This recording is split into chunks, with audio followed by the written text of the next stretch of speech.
the group that opposed British rule. This is a British propaganda cartoon from 1774. It's called The Bostonian Paying the Excise Man. It shows the tarring and feathering of Boston Commissioner of Customs John Malcolm 4 weeks after the Boston Tea Party.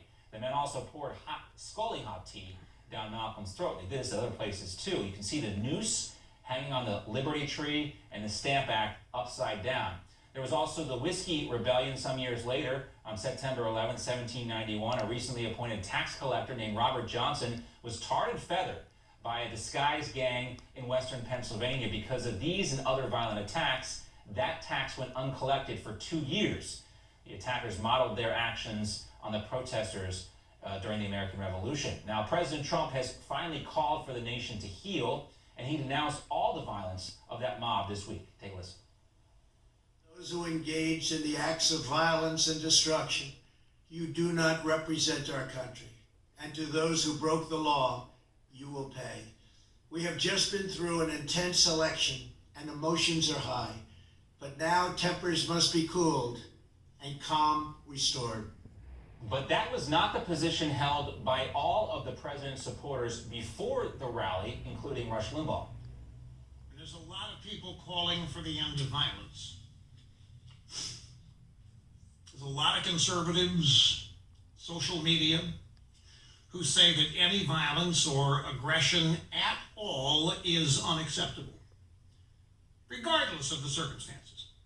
I'm glad Sam Adams, Thomas Paine, the actual Tea Party guys, the men at Lexington and Concord didn't feel that way. Well, let's welcome in New York Times bestselling author, presidential historian, and Newsmax analyst Craig Shirley. Craig is also the author of Mary Ball Washington, The Untold Story of George Washington's Mother. Craig, great to see you as always.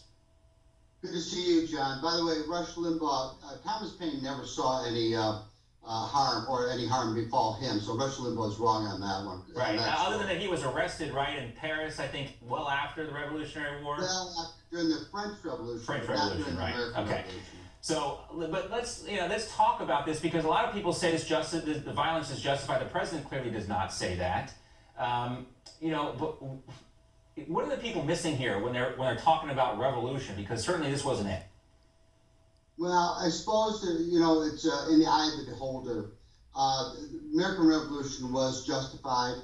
Americans wanted independence. They sought independence. The British did nothing to alleviate that cause, except King George III policies became even harsher. Not only the tax policies, but the building of British officers in your own home, the Intolerable Acts, the Townshend Acts, the various laws that the British Parliament heaped on the American people came to a head, and the American people just finally exploded. And the explosion took over 15 years. So it didn't all happen in one night or whatever. But right. Everyone thinks the Boston Tea Party happened, and then boom, we're in a Revolutionary War, and a couple weeks later we have our independence. But anyone who knows anything about the Revolutionary War doesn't know it doesn't work that way. And we also hear people say this is unprecedented, it's never happened, but there actually is kind of a long history of violence at the U.S. Capitol. There's a long history of violence against politicians. Alexander Hamilton's famous duel, the Lincoln's assassination, Garfield's assassination, the Civil War, in which politicians died before and after fighting over slavery. Certainly during the draft riots in New York City in the 1860s, is that a assassin almost killed Franklin Roosevelt just after he was elected president of the United States. He barely missed him, but hit the mayor of Miami, who was then killed by an assassin's bullet.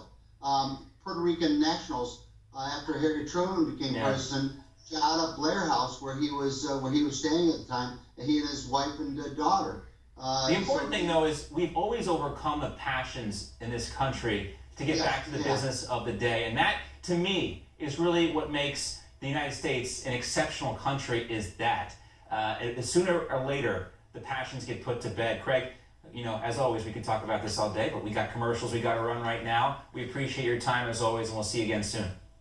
All right, John, take care. All right, we'll be right back after this.